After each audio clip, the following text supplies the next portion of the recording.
Como a maioria das perguntas de vocês é sobre financiamento, hoje a gente vai conversar com o Thierry e esclarecer a maioria delas. A gente vai falar sobre alguns programas e algumas coisas que são importantes para o loan de vocês, e depois a gente vai responder várias perguntas que vieram pelo Instagram e tentar clarificar todas as suas questões. Bem-vindo ao nosso estúdio. Obrigado por me ter aqui. Faz tempo que a gente está tentando fazer isso e finalmente vamos fazer acontecer. Eu acho que a gente pode falar de coisas que as pessoas têm muita dificuldade, assim. Elas falam de crédito achando que crédito determina quanto que elas podem comprar. Então eu queria que tu explicasse para eles o que o crédito faz e o que a renda deles faz. Assim, crédito, para mim, é o que abre portas.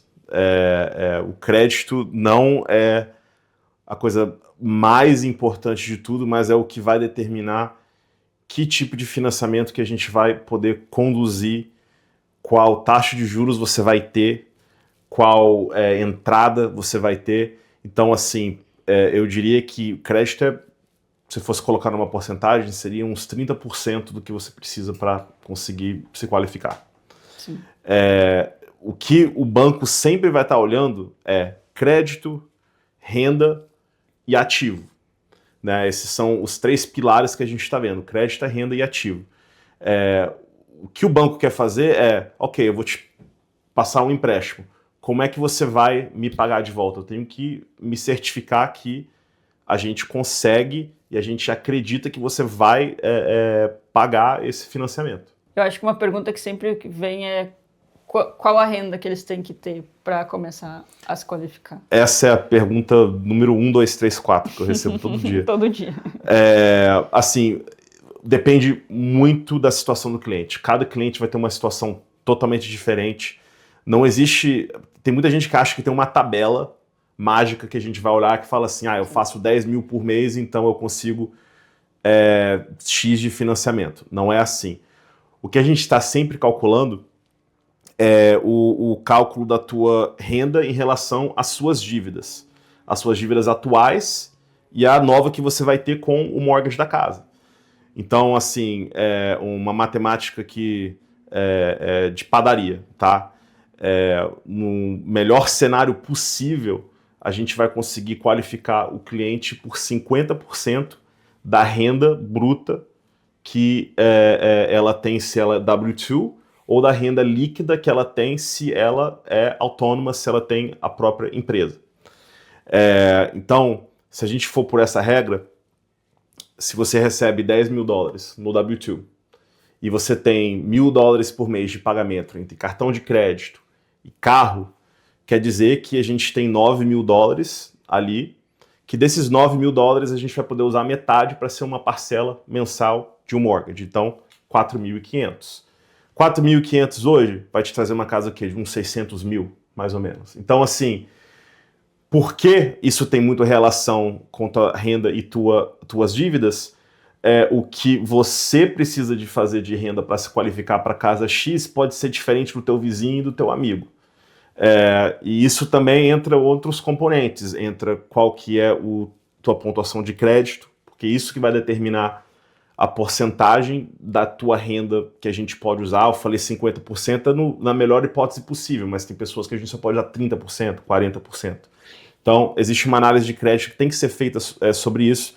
Então, se você... A coisa mais comum que eu escuto, você deve escutar também eu fui num churrasco com um amigo e ele teve um financiamento muito fácil, a gente ganha a mesma coisa, mas ele conseguiu comprar mais do que eu, tá aprovado mais do que eu, mas o seu amigo tem outros fatores, totalmente diferentes de você. Sim, crédito diferente, renda diferente. História diferente também, quem que tá morando na casa com você, é a tua primeira vez comprando, é a tua segunda.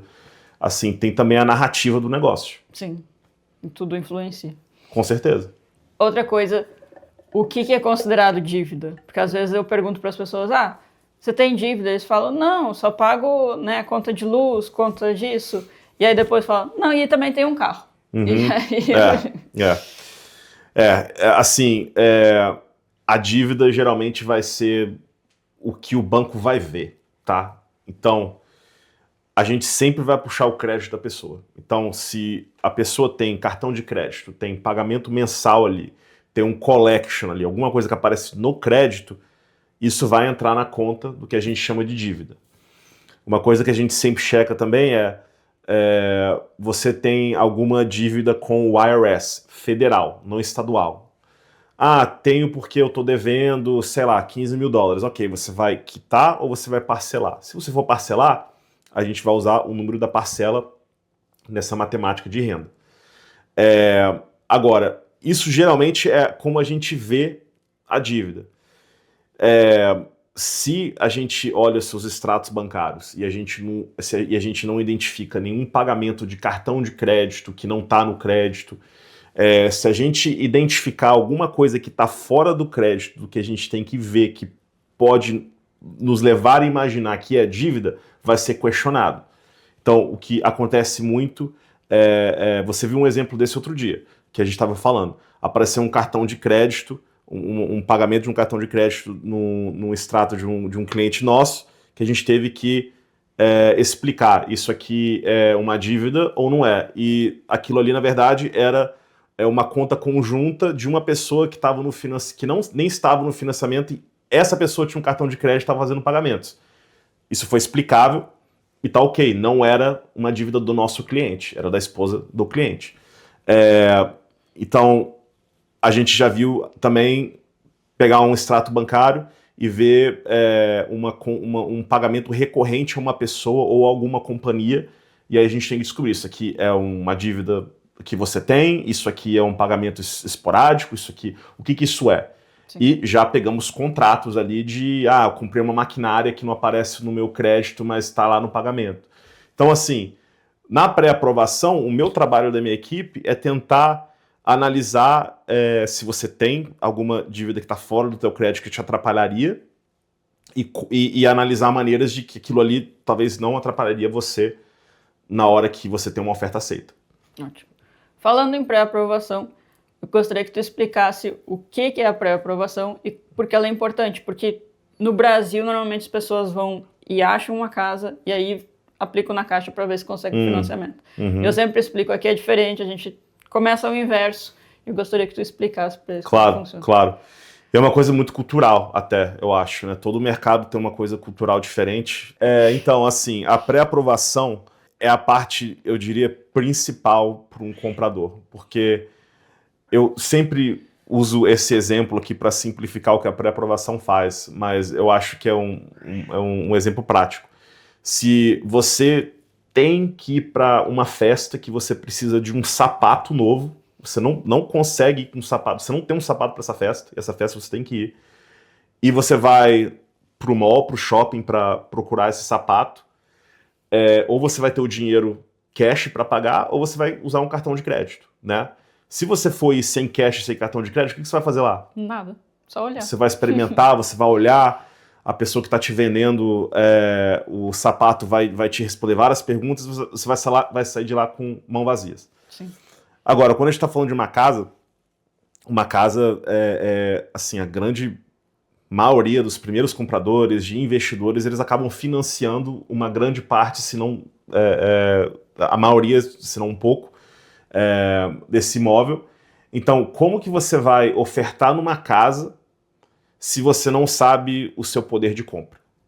Você vai lá e vai olhar casas e provavelmente você não vai conseguir ofertar na casa que você quer. Então, assim, quantas vezes que você vê um cliente que insiste, não, eu quero ir lá ver essa casa sem uma pré-aprovação, você acaba indo, ele vai sozinho, eles apaixonam com a casa totalmente num domingo, 5 horas da tarde, e querem colocar uma oferta porque o deadline da oferta é meio-dia. O que acontece geralmente com esse cliente? Não coloca oferta, porque não dá tempo. E o pior de tudo, normalmente eles não vão estar aprovados para aquele valor. Depois que a gente fizer todo o homework, a gente vai ver que aquele valor não fecha. E aí vai ser pior, porque aquela casa vai ficar na cabeça deles. Por todas as casas que a gente olhar, nunca vai ser igual àquela, obviamente, porque eles estão procurando num budget menor, e eles vão ficar frustrados na busca. Vai ter aquele remorso daquela casa que eles perderam. Assim, eu diria que a porcentagem de entre 10 clientes que a gente conversa pela primeira vez, talvez um vai estar pré-aprovado e pronto na hora. A grande maioria é um planejamento. Comprar uma casa não é uma coisa que... É uma coisa muito difícil de você querer fazer aleatoriamente no impulso. É uma coisa planejada, porque você está falando aí, em média, de $500 mil. Sim. Então, mínimo em Massachusetts seria $500 mil hoje. Hoje em dia, a maioria do país está assim. Mas, enfim, a pré-aprovação, quando a pessoa pensa em comprar uma casa, eu acho que ainda mais o brasileiro, mais do que em qualquer lugar, porque, novamente, cultural. A primeira coisa que ele pensa é corretor, né? Sim. E eu acho que aqui nos Estados Unidos isso também é bem válido, porque o corretor aqui nos Estados Unidos, ele é um pouquinho diferente do Brasil. No Brasil, a pessoa geralmente vai no próprio banco e pega um financiamento, ele tem um advogado de confiança que ele usa, às vezes na família e tal. Sim. Aqui nos Estados Unidos é um pouco diferente. Aqui, o corretor, ele é meio... Cara, ele é o 10 da equipe. Ele é a pessoa que... O corretor bom. Sim. Que vai coordenar. Ele pegou um cliente, olha, eu quero comprar uma casa, o que eu faço? Você tem que falar primeiro com o banco para ver qual que é o teu financiamento. Pré-aprovação. Esse é o primeiro passo. Muitos americanos, eles vão no banco primeiro, porque o americano, a cultura dele é diferente. Ele sabe que ele nem vai chegar numa porta sem uma aprovação. Sim. Então, assim, eu acho que para o corretor brasileiro é até uma coisa boa que você acaba podendo referir pessoas de sua confiança, né, e poder montar um time. Então, assim, sem a pré-aprovação, tem muitos vendedores que nem vão mostrar a casa. Sim. Hoje em dia, principalmente, porque como hoje é obrigatório a gente ter contrato para mostrar a casa, fica muito mais difícil, porque ninguém vai sair, abrir uma porta e coisas sem contrato para entrar em problema, então o pessoal não vai fazer mesmo. Então, sem a pré-aprovação, não tem como. É perda de tempo para todo mundo, eu acho. Exatamente. E outra coisa também, se você não vai pré-aprovado, você vai olhar uma casa, amar essa casa, vai entrar online, vai usar uma calculadora online de qual que vai ser a parcela, você vai chutar mais ou menos no ChatGPT o quanto que você vai dar de entrada. Sim. E você vai criar uma expectativa totalmente irrealista de qual que vai ser aquela parcela do investimento. Eu já vi corretores e pessoas colocarem pré-aprovações ofertas sem pré-aprovações, que acontece de vez em quando, eu vejo, e o vendedor pode aceitar se ele quiser. Sim, não é normal, mas ele pode. Se for maluco, sim. E aí a pessoa dá um depósito, e aí quando a gente vai olhar os números, pô, mas eu achei que a minha parcela ia ser $2 mil por mês, como assim é 3? Sim. Mas você olhou aonde? Eu olhei na calculadora online que eu achei, cara, assim, é uma coisa que antes de você saber o que você está comprando, você tem que saber a parcela, você tem que estudar bem. Então, sim, a pré-aprovação, para mim, é a parte mais importante, assim, é o que cria tudo. É o fundamental, eu acho, é o começo. Eu acho que também é o início da nossa conversa, né? Porque normalmente eu converso com eles e imediatamente eu já te refiro, porque não adianta nem a gente continuar a conversa se a gente não sabe qual é o budget deles, se a gente não sabe se eles estão prontos, se vai acontecer daqui a 1 ano, 2 anos. A gente tem clientes que a gente tem trabalhado por um longo período agora para deixar eles preparados. Então, se a gente não fazer esse homework do pre-approval, a gente não tem como saber. E o pre-approval também é uma coisa que de longo prazo também, para muitas pessoas. Ainda mais se você é autônomo, você faz o teu imposto de renda. Quantos clientes que a gente olha e, isso aqui é um plano de 1 a 2 anos. Porque você acabou de abrir uma companhia. Então, assim... Ou acabou de chegar aqui, a gente teve clientes, né? Enfermeiro que acabou de vir para cá e está começando a trabalhar agora. Exatamente, exatamente.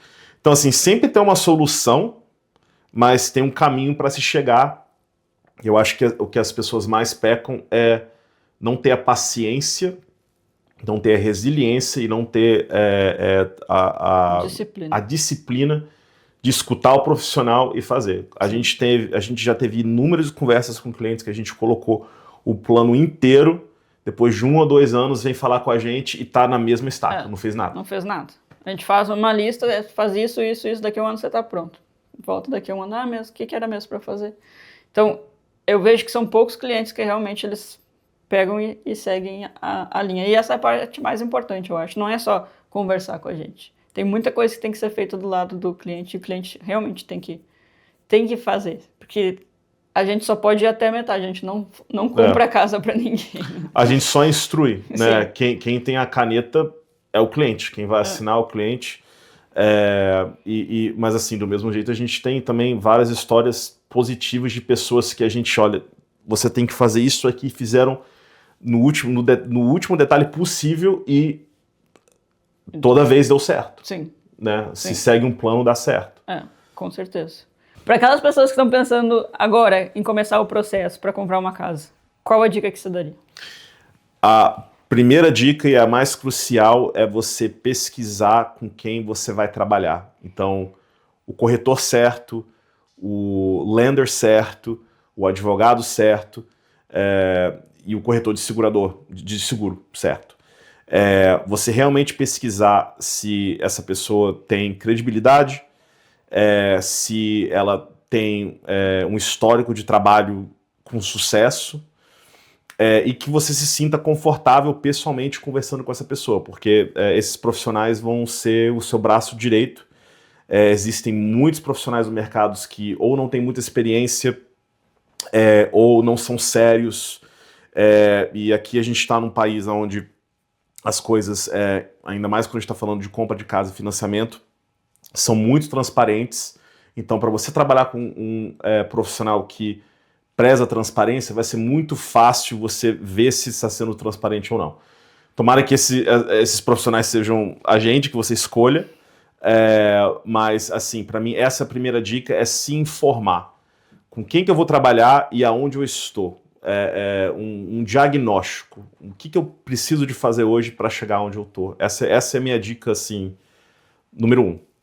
Essa é muito importante, porque eu acho que é importante entrevistar as pessoas que você está trabalhando, porque às vezes eu vejo gente trabalhar com pessoas que não têm nem noção do que elas estão fazendo, e quanto mais te guiar num processo desses, faz toda a diferença, porque a gente já teve a oferta aceita porque o pre-approval era da Cross Country, a gente já teve a oferta aceita porque o corretor nos conhecia de outras transações, então faz muita diferença a pessoa que vocês trabalham. E eu não sei se vocês sabem esse dado, mas pelo menos para corretores de imóveis, 5% dos corretores vendem 95% das casas. Então faz muita diferença com quem você está trabalhando, porque existe um mercado grande de corretores, mas quem faz business mesmo é muito pequeno. Então, assim, a gente vê de vez em quando, mas eu vou comprar com o meu primo, porque meu primo, ele tem uma licença de corretor, mas talvez vendeu uma casa na vida, 2, e você vai confiar numa transação tão grande assim, simplesmente porque é alguém da tua família. Tudo bem, pode fazer com a melhor boa-fé possível, mas se fosse por boa-fé, né, todo mundo teria sucesso. Eu acho que a parte mais importante é você primeiro saber que você vai estar seguro e que quem está conduzindo ali sabe o que está fazendo. Sim, exatamente. Porque no mínimo vai ser uma transação de $500 mil. E eu não acho que vocês colocariam $500 mil na mão de qualquer pessoa. Com certeza não. Vamos falar de programas e de coisas que vocês oferecem que é interessante o pessoal saber. Claro. Eu acho que a primeira pergunta sempre vem de programas de First Time Home Buyer.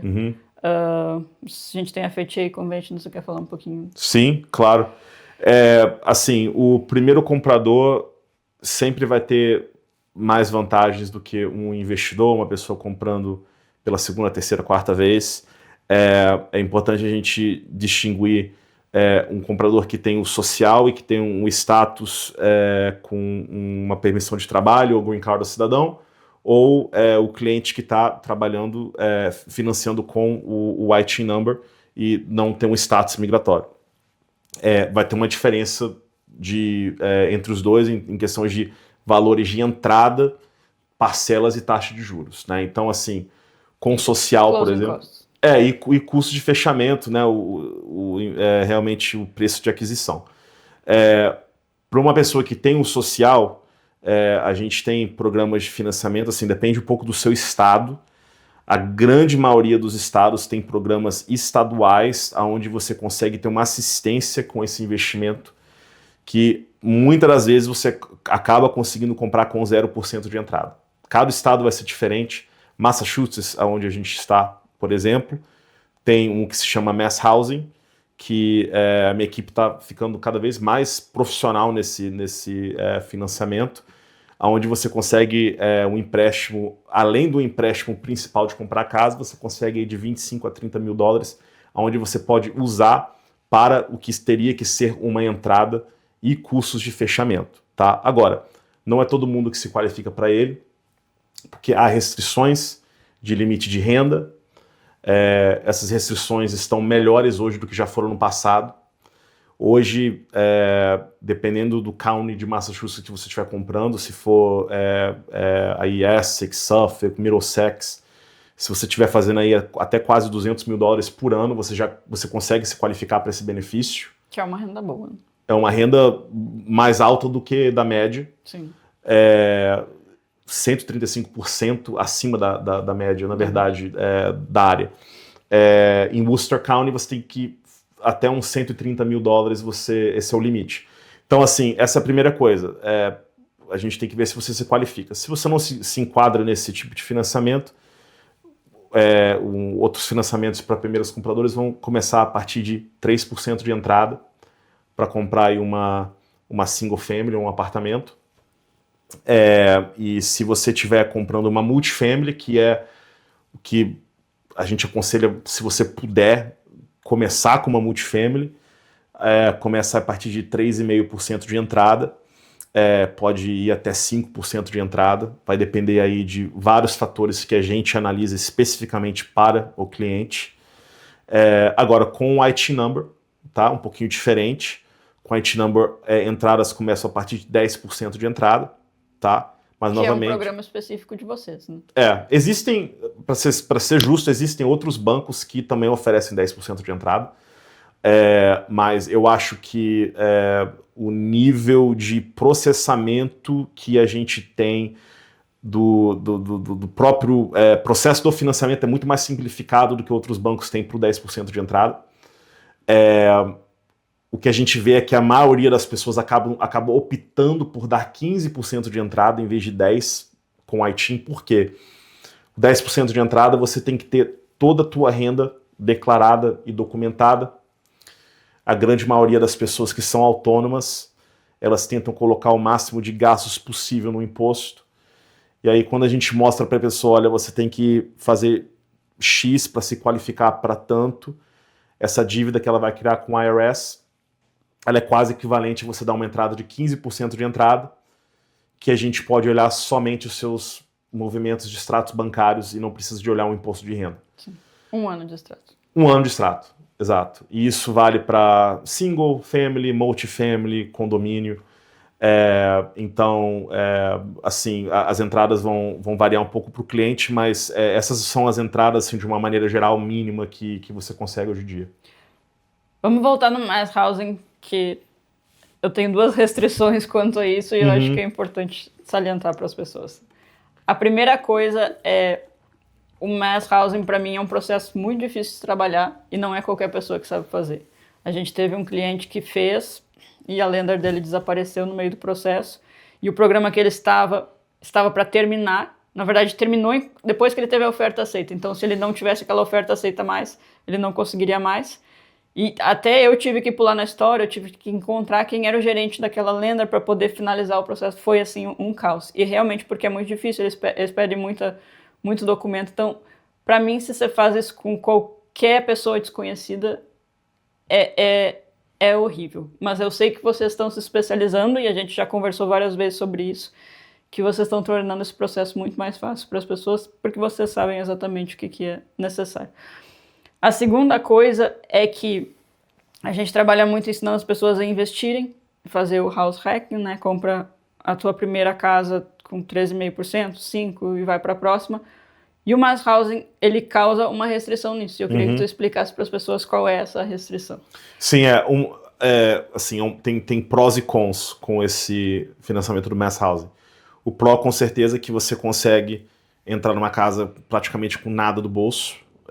Essa semana mesmo estou fechando aqui um financiamento que o cliente está comprando a casa por 550, ele está trazendo só 3 mil dólares do bolso, porque o down payment e os closing costs dele ficaria mais ou menos 28 mil, e ele financiou 25 mil num juros de 3% a 15 anos. Não existe um cartão de crédito que vai te financiar tão baixo assim. Sim. Não o financiamento principal, o financiamento de 25 mil. As Sim. pessoas se confundem. Pô, perdi onde que eu estava. Qual o empecilho? A restrição. Tá certo. Então, a restrição é que supostamente você não pode alugar o imóvel depois. Então, se você comprou um apartamento hoje, com mass housing, uma single family, e daqui 1 ano, 2 anos, você vai se mudar para um outro imóvel para morar, e você quiser deixar aquele imóvel alugado, você não pode. Você pode se você fizer um refinanciamento. Você pode refinanciar, tirar aquele financiamento do mass housing, colocar no financiamento não mass housing, aí você não vai ter essa restrição, tá? Agora, um pro do mass housing, então assim, talvez às vezes se você está querendo um house hack ou investir não é a melhor maneira, ou você tem que já se programar para isso. Mas o bom do mass housing é que ele te entrega um seguro, um seguro se você perder o teu trabalho. Se você perder o teu trabalho, eu tenho que lembrar exatamente o quanto tempo é. Eu acredito que eles te ajudam com 6 meses de pagamento, que se você na verdade não precisaria de fazer o pagamento se você perder o trabalho, você comprovar isso. Sim. Então, se você perde o trabalho, o governo te ajuda a se recuperar, achar um trabalho e você não pagar durante esse período. Eu acho que eu saiba de cabeça, é o único produto de financiamento que nunca tinha ouvido falar também. Eu conheço que faz isso. Sim.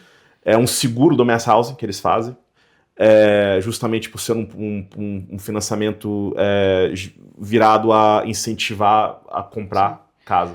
Mas você sabe se o governo quita essas parcelas ou só empurra essas parcelas? Ela empurra. Entendi. Então ela te deixa respirar. Sim, né? te dá um tempo. E além disso, assim, dependendo do teu nível de renda, porque o mass housing eles têm várias camadas de financiamento. Se você tem a melhor qualificação possível, ou seja, provavelmente abaixo da renda média, esse benefício que você tem de financiar o down payment e o closing costs, ele, depois de 5 anos que você tem um imóvel, ele desaparece, ele é perdoado. Então, na verdade, vira um grant, vira né, não um empréstimo. Agora, se você vende ou refinancia antes dos primeiros 5 anos, você tem que pagar de volta. Sim. Não é todo mundo que se qualifica para isso, mas tem clientes que sim. Sim. Vamos falar um pouco de house hacking, já que eu trouxe esse assunto. Que normalmente eu falo para as pessoas, primeiro compra a tua multifamily, daqui a 1 ano vai para a tua single family. E o que as pessoas não sabem é que o first time home buyer é para tua casa primária, então você ainda qualifica para a próxima. Você podia explicar um pouquinho isso? Claro. Assim, o termo de first time home buyer, né, assim, ele é realmente se você é um primeiro comprador. Agora, eu já tenho uma casa, né, posso comprar uma outra se eu for morar com uma entrada baixa? Pode, porque o banco quer ver a tua entrada para tua casa primária. Né, a ocupação da tua casa, que você vai ter na casa, é o que vai determinar o tipo de programa de financiamento, os juros e a entrada que você tem que dar. O bom do house hacking, né, que é uma maneira legal de você conseguir o máximo de propriedades possíveis que vão virar imóveis de investimento, que se você não fizer dessa maneira, você vai ter que dar uma entrada muito maior e o poder de aquisição fica muito mais difícil, né, por essa barreira da entrada que você vai ter. Então, um exemplo, muito popular. Eu vou comprar minha primeira casa, vai ser uma casa de 2 ou 3 famílias, ou até 4 famílias, com 3,5% a 5% de entrada. Moro nesse imóvel em uma das unidades por 1 ano. Depois de 1 ano morando nessa unidade, eu vou me mudar para minha casa, que é uma single family, que vai ser a casa que eu vou habitar, dando também 5% de entrada.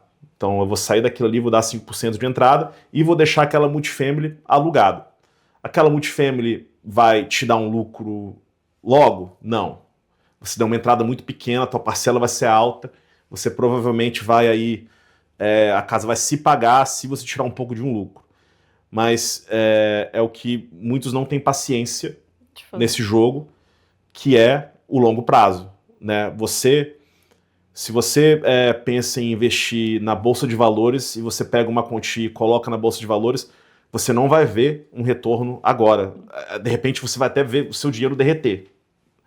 Mas em 10 anos, 15 anos, você vai ver um aumento absurdo. Sim. A mesma coisa com o valor da casa, o aluguel da casa. Então isso aqui é um play assim, de longo prazo. Sim. Que dá para fazer com totalmente legal.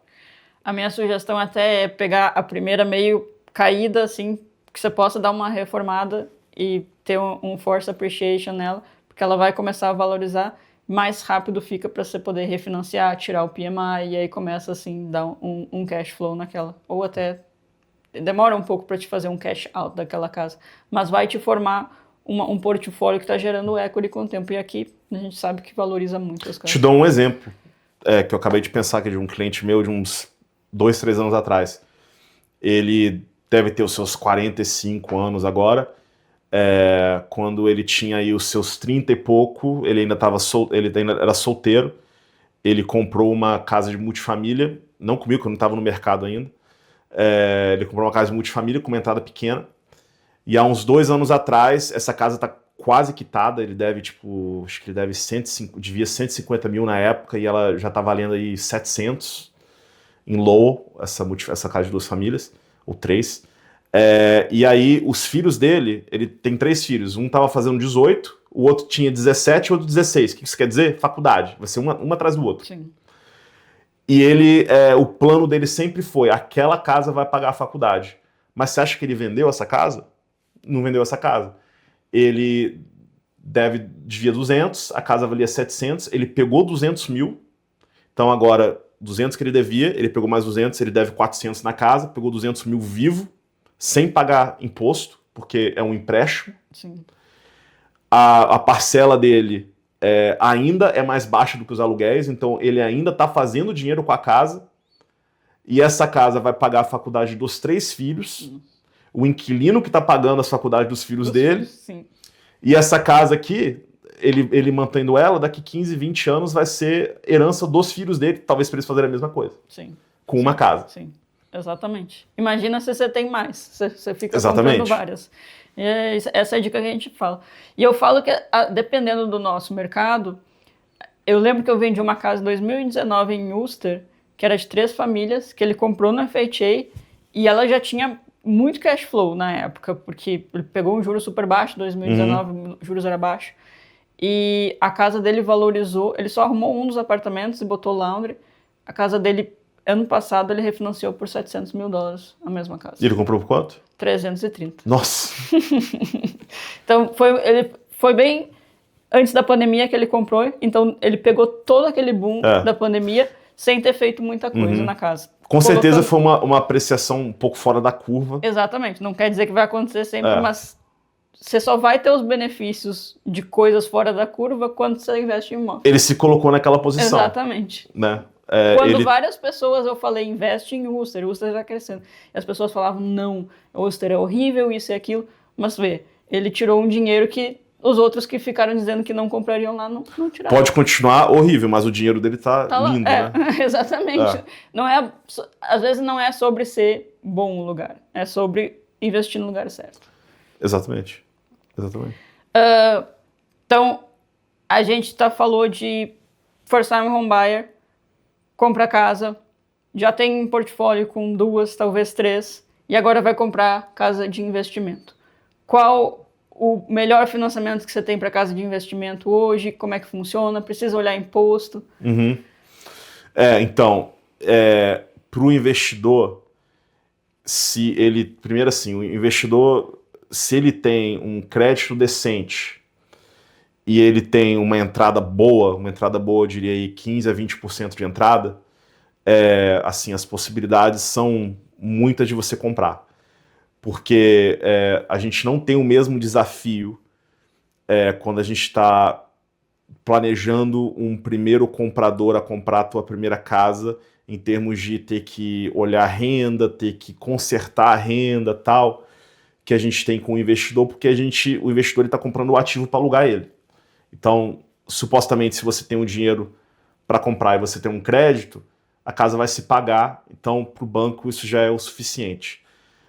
O que a gente faz, ou pelo menos assim, que minha equipe faz, que eu acho que é um pouco diferenciado, essa semana mesmo eu fui introduzido a um cliente que ele tá com uma oportunidade off-market de comprar um condo de um amigo dele, e ele falou assim para mim, cara, é a segunda vez nesse condomínio que eu tenho uma oportunidade de comprar off-market, mas eu tô vindo para você aqui agora que alguém me referiu, porque eu não tô querendo voltar no meu outro loan officer, porque da última vez, na primeira oportunidade que eu tive, ele olhou pro meu imposto e falou assim, não, você não tem como comprar, o seu imposto tá muito ruim.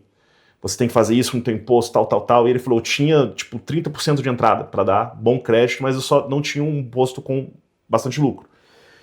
E quando eu olhei aquilo para ele, eu falei, a gente não precisa do teu imposto. Você tem companhia? Tenho. Vamos olhar os seus últimos 12 meses de extratos bancários. Se ele não tivesse companhia, não tivesse como mostrar a renda, ganhar tudo em cash, a gente vai olhar o quanto de aluguel que o imóvel traz e vamos qualificar daquela maneira.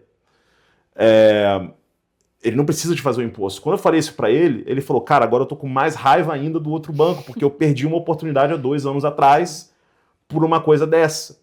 Ele falou, tenho dinheiro, posso fazer. Então, assim, já tá pré-aprovado, vai fazer. Então, você que é investidor mas não faça meu imposto bem e tal, você tem um dinheiro, é o primeiro caminho andado. Ou às vezes, se você não tem o dinheiro, mas você tem um imóvel com valorização, você pode usar a estratégia de um refinanciamento, de uma linha de crédito, de um segundo mortgage, para pegar dinheiro daquela valorização, alavancar com o banco aquele dinheiro para comprar outro imóvel. A gente recente teve um cliente que fez exatamente isso, né? Ele tirou um dinheiro. O fechamento dele foi engraçado. Eu até brinquei com ele. Eu falei, cara, a tua casa fez um filho. Sim. Porque foi quase exatamente o valor que ele precisava, saiu de uma e entrou sobrou uma merrequinha. Ele não pegou dinheiro do bolso dele. Sim, nada. Ele simplesmente iniciou um processo de refinanciamento com a gente, onde ele tirou o valor X, que era exatamente o que ele precisava para investir para comprar uma outra casa. Ele foi assinar a papelada e ele não tirou nenhum dinheiro do bolso. Sim. A casa que ele comprou transformou uma outra casa que vai transformar em outra. Sim. E vai multiplicando. Então, basicamente, ele tornou 2 famílias em mais 2 unidades. Então, agora ele tem 2 casas de 2 famílias, está recebendo aluguel de 2 casas e do bolso dele mesmo não veio nada para fazer aquilo ali. Que é o que a gente fala. Quanto mais ativo você tem valorizando, mais fácil fica você jogar pro outro lado e construir mais patrimônio. Com certeza. E, assim, aí, investidor, assim, a gente falou antes social, ITIN, investidor, independente se você tem social, se você tem ITIN, a gente tem programas para você que são bem comparativos, tá? De social e ITIN não é uma diferença muito grande entre os dois, de down payment e juros quando você é investidor. E até se você é brasileiro, mora no Brasil e quer investir aqui, a gente faz sem problema nenhum. Você precisa só de um passaporte e um visto americano, visto de turista. 25% de entrada e só isso. Você consegue financiar 75% do imóvel aqui e dolarizar o teu patrimônio. Tá todo mundo querendo tirar dinheiro do Brasil? A melhor coisa que você pode fazer é dolarizar o seu patrimônio. Porque assim, as pessoas achavam o máximo quando o dólar era 3. Uhum. Aí virou 6. Aí achavam que era o máximo. Mas e se o dólar virar 10? E você só fica mandando dinheiro para lá desvalorizando. Ao invés de investir aqui, e você fica traduzindo isso todo mês. Virou 6? Ótimo. Virou 10? Ótimo. Porque esse mês eu vou receber mais. Então, essa é uma coisa que a gente aconselha. Até era uma pergunta que eu ia fazer da questão do pessoal no Brasil investindo. E como que eles comprovam renda do Brasil? Então, a gente trabalha com mais ou menos 7 bancos que financiam para estrangeiro, que é o que você brasileiro que está no Brasil comprando nos Estados Unidos é considerado aqui estrangeiro. O método que a gente vai olhar a tua renda vai determinar a entrada que você tem que dar e os juros que você vai ter que pegar. Então, se a gente tem mais documentação para revisar, melhor vai ser a tua taxa de juros. Se a gente verifica menos documentação, pior vai ser. Basicamente, assim, se você é um empresário no Brasil, a gente pede que o teu contador escreva uma carta falando qual que é a tua renda dos últimos 3 anos. Essa carta, que é o que a gente vai usar para determinar a tua renda. a gente tem que ver uma entrada de 25% do valor do imóvel. Esse dinheiro pode estar no Brasil, pode estar nos Estados Unidos, não tem problema. Pode estar investido. Pode estar investido. Tem vários clientes que têm dinheiro aplicado na XP, Bradesco, Banco do Brasil, que retira, faz a retirada e compra aqui para dolarizar. O que o banco vai se certificar é que você, além de ter o dinheiro para comprar, você tenha reservas. O banco considera reservas o valor que vai ser a parcela da tua hipoteca vezes 12. Então o banco quer ver que você tem aí 1 ano de hipoteca guardado, se acontecer alguma coisa. Então isso pode estar novamente aplicado, pode ser uma conta de aposentadoria, pode ser conta corrente, pode ser uma conta da tua empresa. E isso pode estar no Brasil, pode estar em qualquer lugar, praticamente qualquer lugar do mundo. Não vou falar qualquer lugar do mundo, porque tem países aí que os Estados Unidos estão com sanção, né? Mas qualquer lugar do mundo. E você consegue, daí do Brasil, comprar aqui e te digo mais, a taxa de juros é muito parecida com o cidadão. Eu achei muito bom. Quando você me falou a taxa de juros, eu fiquei muito chocado. Eu tô fechando para um cliente comprando na Flórida com juros variável. Os primeiros 3 anos são variáveis, mas ele tá fechando a 6,250. Um cidadão americano melhor, hoje, sim. eu fiz uma cotação para um veterano de guerra hoje a 6,250. Sim, exatamente a mesma coisa. Então, assim, comparado a juros do Brasil, qual que é a taxa Selic hoje, né? Assim, não tem nem o que dizer, 6 e pouco.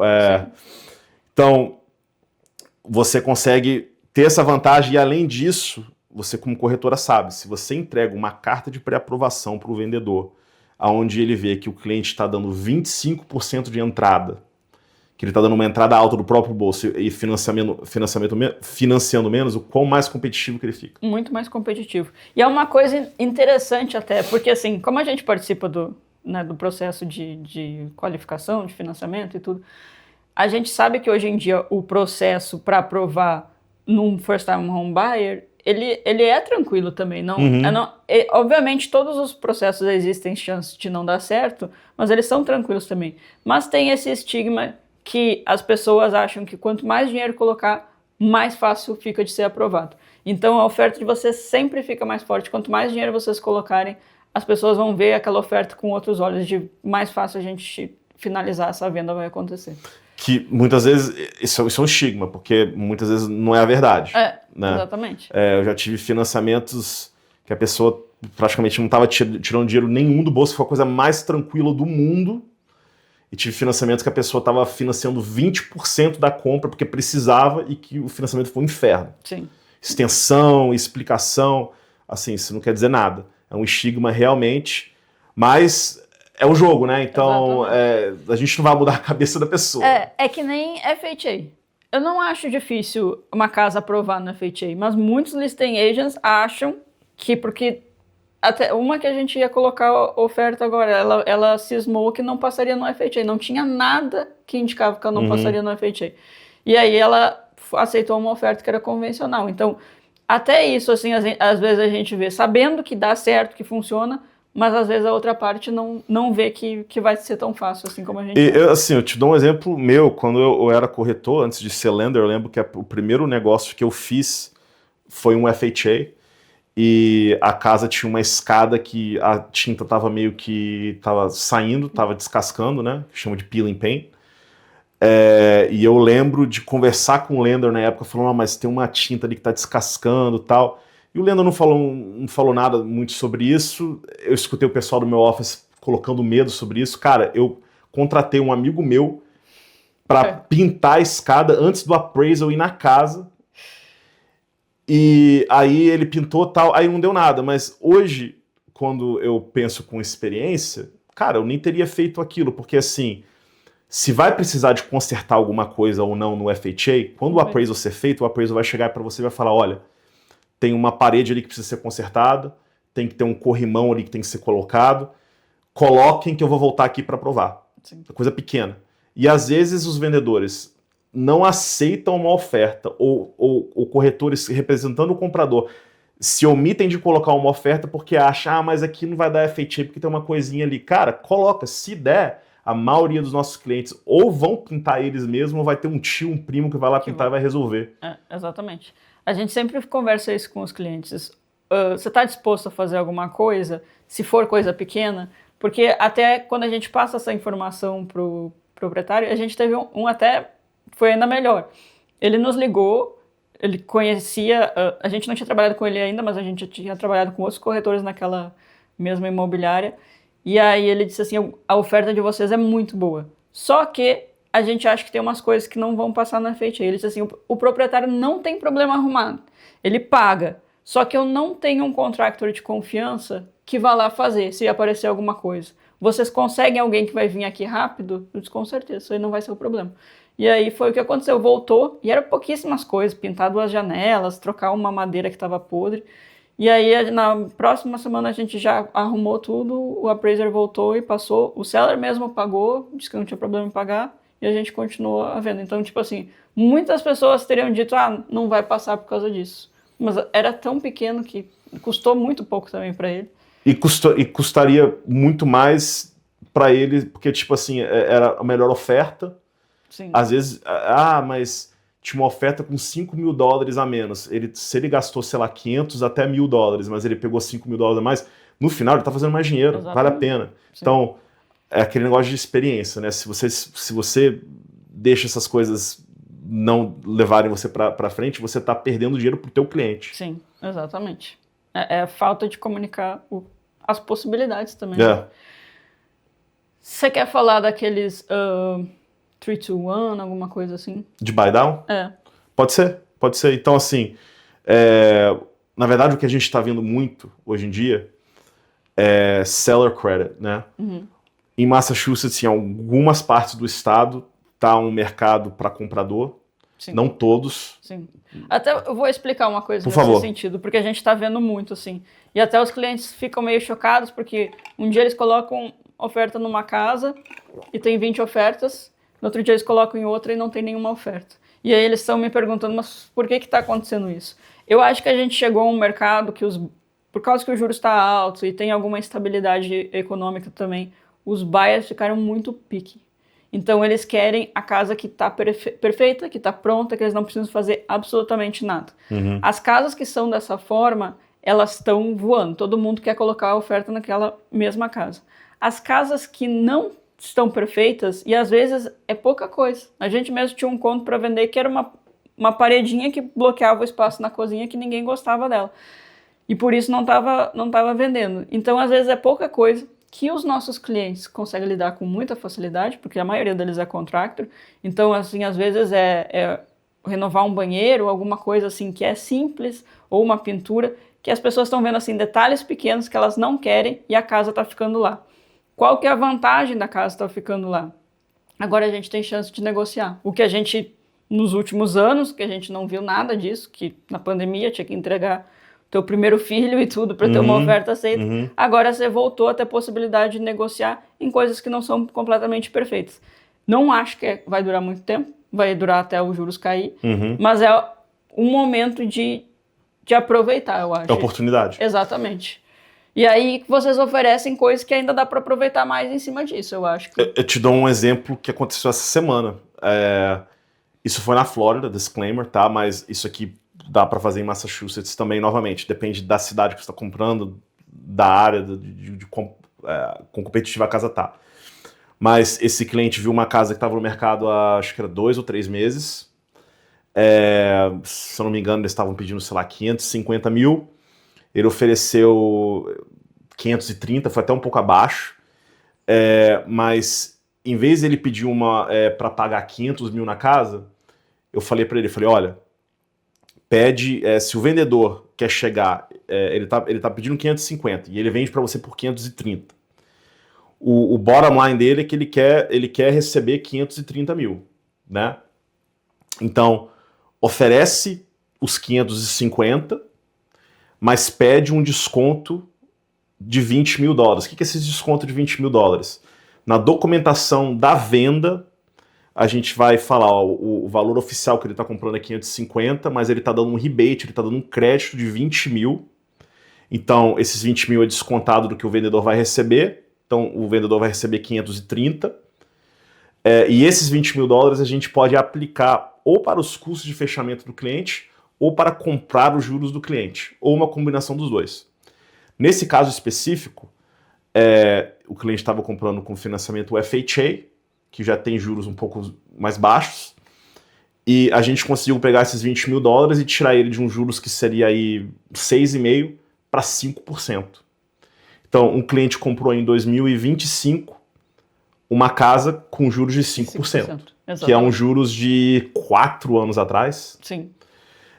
Isso é uma coisa que ano passado a gente não teria como sonhar em fazer. Sim. Essa é uma maneira que você pode fazer. Então, ele tem um juros de 5% por 30 anos fixos, o que pode ser feito também, que algumas pessoas optam por isso, que são compras temporárias. Então, basicamente, a gente pega aqueles 20 mil ali, a gente faz um cálculo do que a pessoa teria que pagar de juros nos primeiros 3 anos sobre os juros de mercado. Então, a gente pega aqueles 20 mil dólares e a gente fala, ok, esses 20 mil dólares aqui, o quanto que a gente pode baixar dos juros nos primeiros 3 anos, da onde o banco vai estar fazendo o mesmo de dinheiro, o mesmo lucro, mas para o cliente a parcela vai ficar menor, porque o vendedor está pagando isso. Então, em vez de você pegar um desconto de 5% nos 30 anos, você faz um temporário, que ele vai aumentando gradualmente. Então, o primeiro ano poderia ser de você pegar um juros já 3%, o segundo ano, os seus juros aumenta para 4%, o terceiro ano ele vai para 5%, e no quarto ano ele volta para os juros que era de mercado de quando você comprou. Por que fazer isso?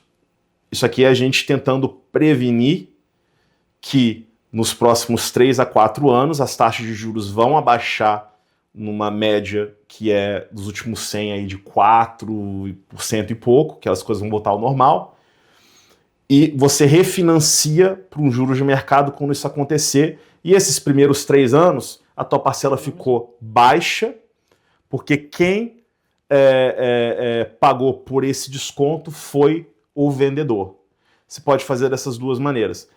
Te digo que a maioria das pessoas, quando eu apresento, eles vão para o mais safe, que é o longo prazo de 30 anos, porque a gente aqui está tentando ver o futuro, né? Sim.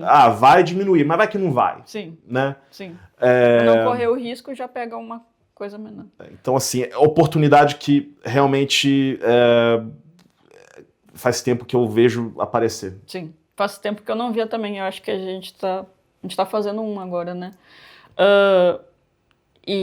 E a questão é a seguinte, as pessoas sempre falam assim, eu vou esperar os juros cair. Você não precisa esperar os juros cair, você deve esperar oportunidades. E agora está tendo a oportunidade de você comprar a casa por um valor bom, sem muita competição, comprando uns juros mais baixos, você vai pagar os juros mais baixos, que é o que a gente estima que vai cair, porque não vai cair de uma hora para outra de um 6 para um 4. Vai ter gradualmente caindo. E a gente não sabe também por quanto tempo foi isso. Então, se vocês começarem num 5,5, tá excelente. E aí vocês aproveitam tudo. Pagou menos na casa, pegou um juros adequado e já está valorizando a casa de vocês. Ao invés de vocês esperarem que na hora que baixar, Deus e o mundo vai vir começar a comprar, a competição de vocês vai ser altíssima. Vocês não vão conseguir incentivo nenhum, então vocês vão pegar o que tiver ali na vez e vocês vão perder aí quanto tempo de valorização? 1, 2 anos talvez. Esse argumento de juros está muito alto, não vou comprar, assim, cai em terra quando você logicamente pensa assim, ok, hoje eu alugo, moro numa casa que não é minha, pagando 3 mil dólares por mês, eu posso até comprar, mas eu não vou comprar porque o juros está muito alto. Você está jogando dinheiro fora todo mês, tá? Ou você vai pagar juros para o banco, ou você vai pagar um aluguel para uma outra pessoa que provavelmente está pagando o próprio mortgage também, ou está lucrando em cima de você, tá? Você nunca mais vai ver esse dinheiro. Mas eu sou investidor, eu prefiro colocar meu dinheiro em outra coisa. Beleza, mas se a gente for parar para pensar, mas a taxa de juros está muito alta, cara, você vai pegar e vai alugar tão alto também. Quem vai pagar aquela parcela não é você diretamente, né? Assim, é o teu inquilino. Sim. Então, independente da taxa de juros, se você pode comprar, quem que eu sei que tem sucesso nisso aqui, está comprando independente do que está acontecendo no mercado. Sim, sim. Eu sempre falo aos clientes que não pensam muito aos que ganham dinheiro. Porque eles vão e compram. E outra coisa, o que as pessoas não pensam às vezes é que moradia, você não tem a opção de não pagar. Você não está morando embaixo da ponte.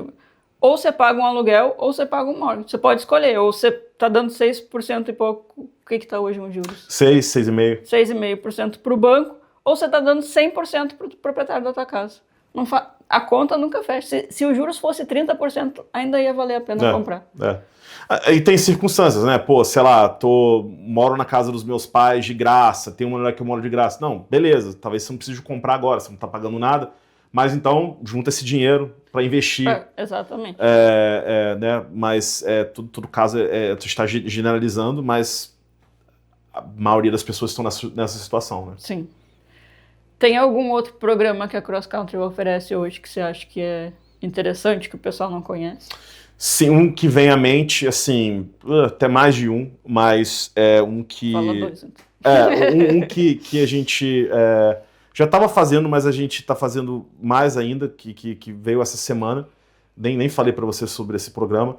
É um programa de, eu quero vender a minha casa, mas eu preciso do dinheiro da venda para comprar uma outra casa. E eu não posso alugar a minha casa enquanto eu estou morando nela para poder justificar renda para o banco e conseguir se qualificar. Esse é o maior desafio de quem está quem está numa casa, não tem dinheiro para comprar uma outra, que o dinheiro está todo na casa. Sim. Então assim, eu tenho que vender a minha casa, alugar ela, depois para ter o dinheiro, tal. Assim, é muito complicado. A gente tem um programa aqui que a gente, além de poder emprestar o dinheiro dessa futura venda para a pessoa dar de down payment na outra casa, a gente não vai nem contar com essa parcela negativa que estaria indo contra a renda da pessoa enquanto a casa não estiver alugada. Ela pode fazer um movimento só, onde a gente consegue pré-aprovar a pessoa no valor máximo que ela poderia, sem ela tirar um dinheiro do bolso. Ela pode comprar outra e vender. Então, para você que está nessa situação, a gente tem esse tipo de programa para você. É um programa muito interessante porque, assim, não é que a gente não consiga fazer as duas coisas ao mesmo tempo. É que as chances de você encontrar um bom comprador para tua casa e encontrar a casa que você quer morar ao mesmo tempo, elas são pequenas. Então, às vezes eu vejo a pessoa assim, não, agora eu vou vender pelo melhor valor, mas eu ainda não encontrei a casa. E aí acaba, às vezes, perdendo um comprador porque você não conseguiu encontrar a casa. Às vezes a gente dá um prazo e tudo para as pessoas e a gente já viu várias vezes isso morrer nessa situação. Então isso é um programa muito interessante mesmo. Um outro também que eu gosto muito, que eu já fiz vários desses já tem um tempo, é você comprar o PMI, né, o EMI, que é o seguro que o governo te obriga a pagar mensalmente para proteger o banco. Se você está dando aí menos de 20% de entrada, você vai ter na tua parcela um PMI, ou Mortgage Insurance, que é um seguro que o governo te obriga a pagar mensal para proteger o banco, porque, estatisticamente, a maioria das pessoas que perdem as casas por inadimplência, eles deram menos de 20% de entrada, então o governo faz isso para proteger o banco e proteger o sistema bancário em si. Com 20% de entrada, você não tem essa parcela, que pode ser aí 100, 200, 300 dólares por mês na tua conta. Então, todo banco faz com 20%. A gente tem um exclusivo que com 15%, a gente, na verdade, paga esse seguro. Então, você não precisa de chegar nos 20% de entrada para não ter PMI. Muitas vezes, a gente acaba atraindo pessoas que já estão dando 20% de entrada. Sim. Mas só que se eu pudesse ficar aí com esses 5% de entrada para eu reformar a casa, adicionar alguma coisa, comprar móvel, até ficar com mais dinheiro no bolso e me livrar do PMI, a gente tem essa opção também, que é bem legal. E é muito boa também se você está comprando duas famílias e coisas, às vezes vai ser a diferença você ter um cash flow melhor, tirar o PMI mais cedo. Vamos fazer as perguntas então. Qual o crédito ideal para compra de casa de investimento? Eu diria que 700 é um crédito que você vai ter termos bons, mas assim, a partir de 620 você já consegue. Aí vai depender muito da entrada que você vai dar e do ativo que você está comprando. Tá. Tem algum programa específico para baixa renda? Que é o Mass Housing. Tem. O Mass Housing, ele é específico para baixa renda. Também não só baixa renda, mas ele favorece bastante baixa renda. O FHA também. Então, programas de primeiro comprador. Sim. Quantos taxes são necessários para análise de crédito? Qual o income mínimo? Vai depender do cliente. Se você... nos Estados Unidos, você precisa de ter um histórico de 2 anos de trabalho. Não precisa ser da mesma indústria, pode ser uma outra. Se você não tem 2 anos de trabalho nos Estados Unidos e tem em outro país, a gente pode até usar, se a gente poder documentar, tá?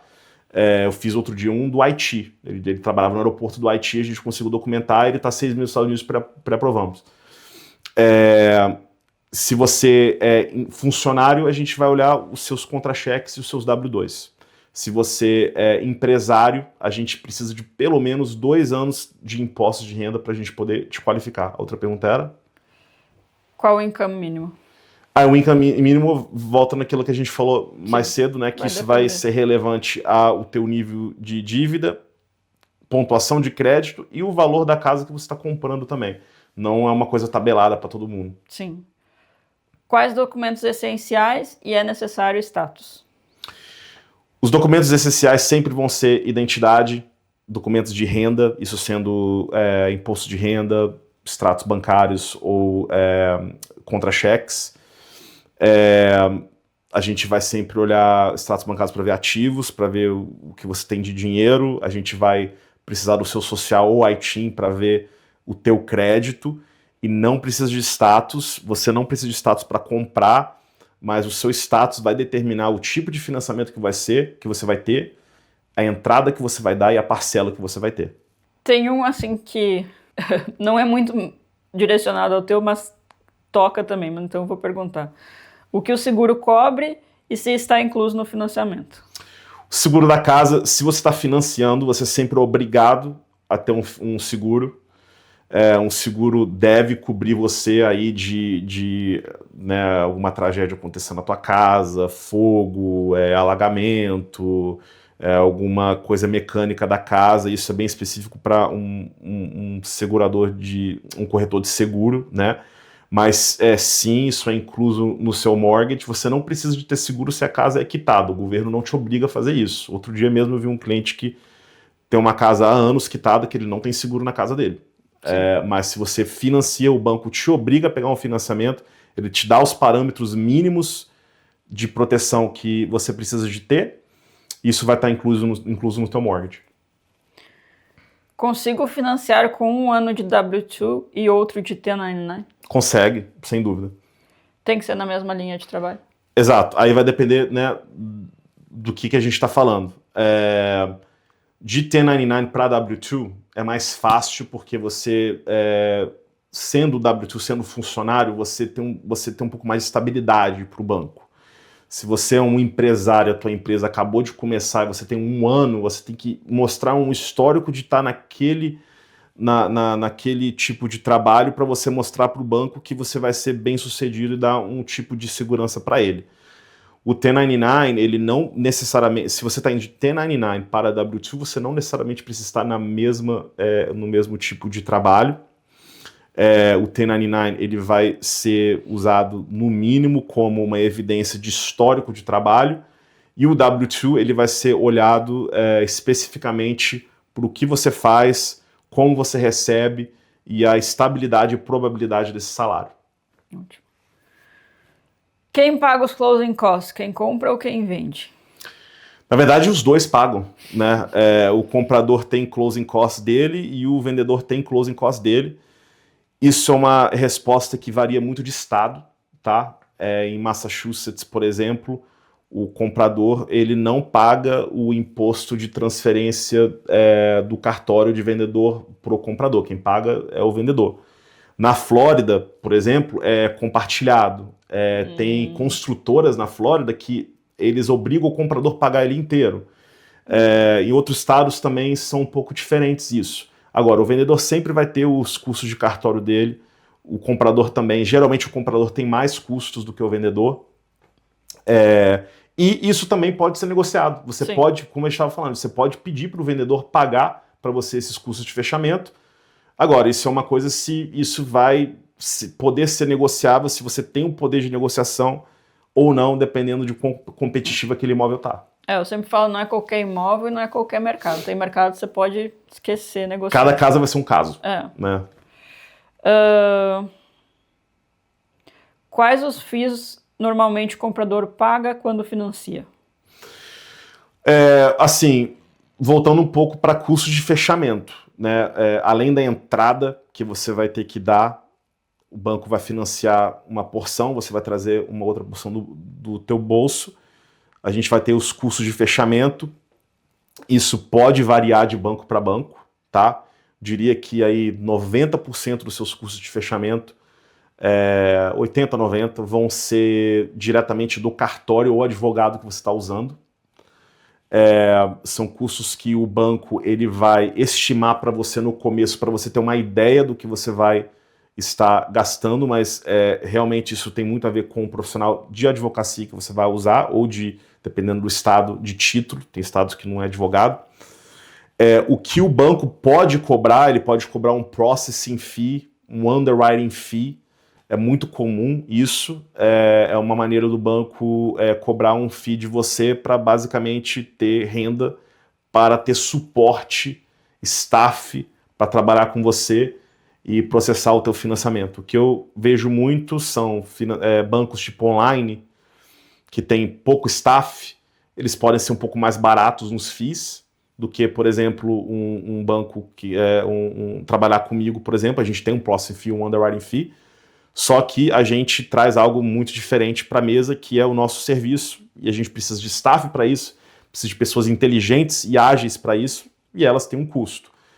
Muitas vezes a gente vê pessoas que vão online para salvar 500 mil dólares, vão online e se frustram totalmente porque tem menos staff, quer dizer que se você tiver uma pergunta vai demorar muito para responder, o processo pode ser muito demorado e muito burocrático. E às vezes o tempo que demora para resolver um problema é o tempo de você perder a casa também, dependendo do mercado que você está. Totalmente. Assim, eu canso de salvar negócios que um lender online que está lá em Kentucky, que está querendo fazer um financiamento em Massachusetts, não tem ideia como é que o mercado aqui acontece, e a gente tem que salvar, e às vezes custa mais caro pro comprador para trocar isso no final, pedir extensões e tal, do que ter ido com ele no começo. Exatamente.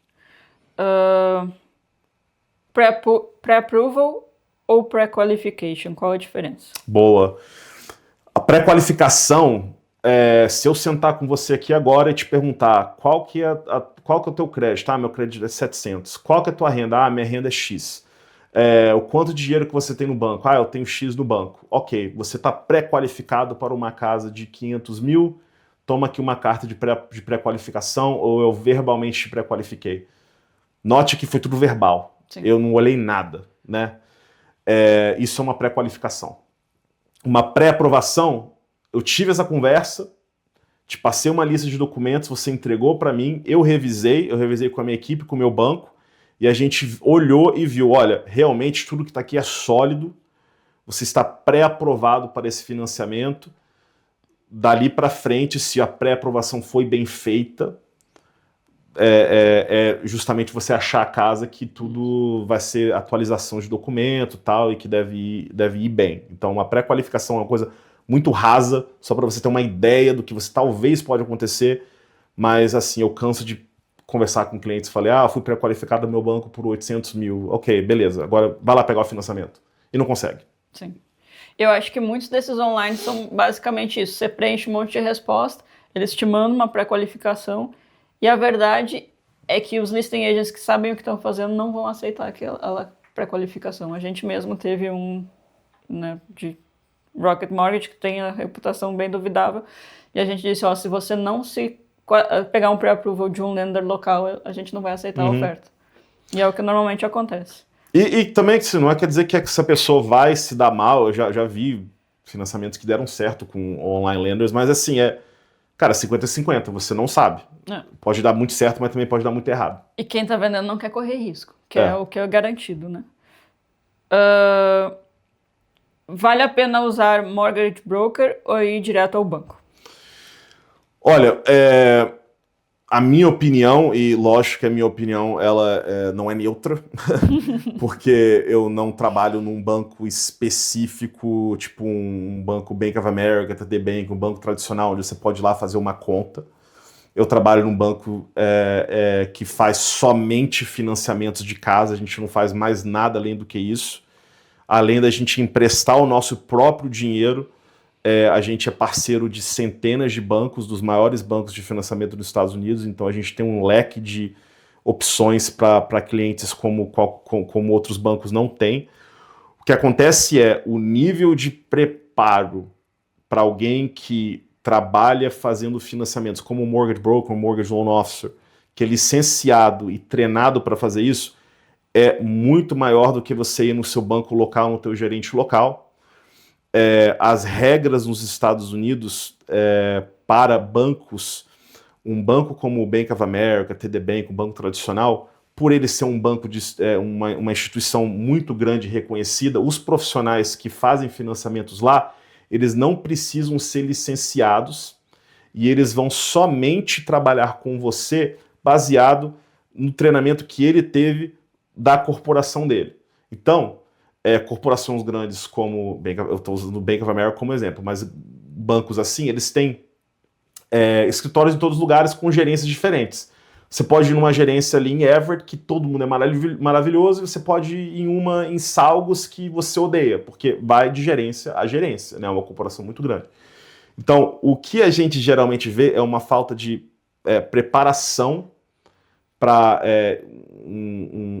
o seu banco local, banco grande, de saber como te ajudar.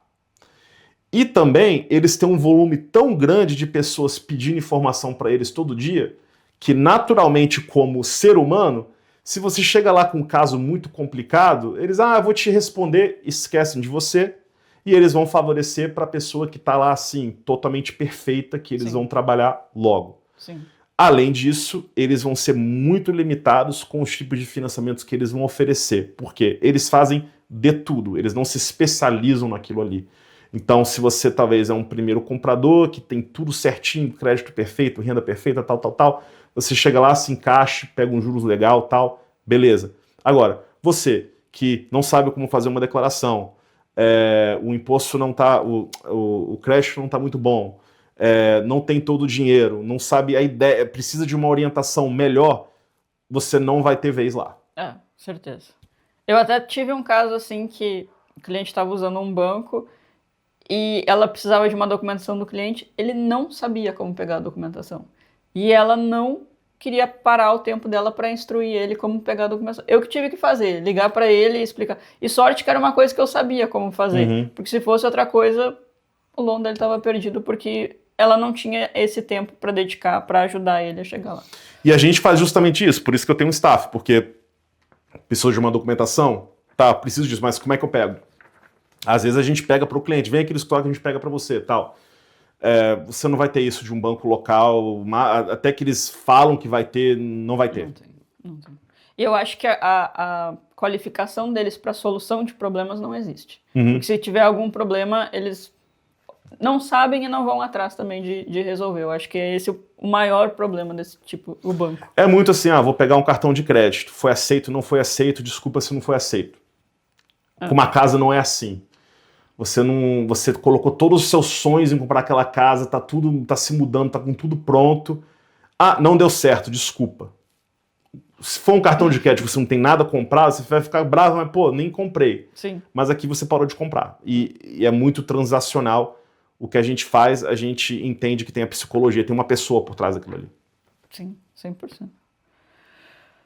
Empreendedor CNPJ do Brasil consegue financiar uma casa em Massachusetts? 100% consegue fazer, você pode ter termos parecidos com um cidadão americano, você vai ter que comprar como investidor, vai ter que dar entradas maiores a partir de 25% de entrada, mas você pode comprar e você inclusive pode fechar esse imóvel aqui com a escritura num CPNJ americano, que é um EIN, uma LLC, para você não precisar de fechar na pessoa física. Ótimo. Essas são as perguntas. Queria te agradecer por ter vindo participar do nosso... nem sei se isso é um podcast ou o quê. Um bate-papo. O nosso mini podcast. E eu queria falar para todo mundo que sempre que vocês tiverem qualquer dúvida ou precisarem de profissional qualificado mesmo, e eu acho que o que eu gosto muito do teu trabalho é, você sempre tem resposta, e se você não tem resposta, você fala, eu já te ligo de volta, eu vou descobrir. E você descobre e volta. A outra coisa, eu acho que vocês têm um leque de produtos muito grande para oferecer e que normalmente, acho que 99% dos nossos clientes encaixa. E acho que a terceira coisa é que você é muito honesto no que faz. E foi por isso que a gente começou a trabalhar junto, porque eu lembro que eu liguei para ti e disse assim, Thierry, a gente tem um cliente assim, assim, assim. Você tem esse produto? Tu falou, eu não tenho, mas eu vou te indicar para quem tem. E a gente já falou com muitos lendas, americano, brasileiro, name it. Ninguém nunca fez isso. O que eles falam é, não existe, faz isso aqui comigo e aqui você fica. E essa é uma coisa que a gente aprecia muito a forma que tu trabalha e eu indico para todo mundo. O Thierry, obviamente, sempre que você pode fazer o que vocês estão procurando. E eu sugiro para todo mundo que está assistindo te procurar. Ou converse comigo, ou converse direto com o Thierry para ver o que dá para fazer na situação de vocês. Fica até sem palavras, obrigado. A gente tenta ser honesto e tenta, né, ser o melhor possível para o nosso cliente. Né? É isso aí, eu agradeço. Eu que agradeço pela parceria, eu agradeço por ter me chamado aqui e, assim, a Desiree e o Steve, sem comentários, assim, são profissionais top, conhecem de tudo e aquilo, honestidade e transparência. Eu acho que esse é o primeiro pilar de tudo. Sim, concordo. Obrigada. Boa.